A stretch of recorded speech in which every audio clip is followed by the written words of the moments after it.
এখন এই টাইপের ভিডিওটি আপনারা সবাই দেখেন, মানে দেশে এই টাইপের টিকটক ভিডিও কিন্তু প্রচলিত আছে, কিন্তু ভাইরাল হতে গেলে যেসব করা লাগে আজকের ভিডিওটিতে এনাক দেখে এইগুলাই শিখবো আমরা।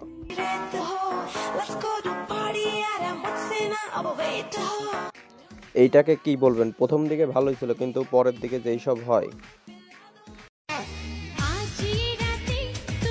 এনার ম্যাক্সিমাম ভিডিও মানে এই টাইপের, যেখানে ভাইরাল হওয়ার জন্য অনেক কষ্ট করে এই ভিডিওগুলো করে। মোটামুটি আগের কন্টেন্টের চেয়ে কিন্তু এইটা ভালো আছে, কারণ এইটার পর্যায়ে একটু হলেও আগের চেয়ে ভিন্ন। পাশে যে দাঁড়িয়ে আছে মানে এনার ফিলিংস কিভাবে কাজ করছে তো আল্লাহ ভালোই জানে। এই টাইপের জিনিসগুলো কিন্তু হাই সোসাইটিতে লক্ষ্য করা যায়, যেমনটি দেখেই বোঝা যাচ্ছে যে তিনি হাই সোসাইটি বিলং করে।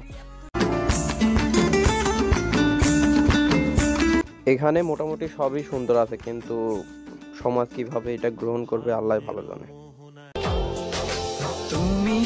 এই 300 ফিটের এই ভিডিওটি দিয়ে মনে হয় তিনি প্রথম ভাইরাল হয়, এবং আমিও সেই প্রথম থেকে দেখি।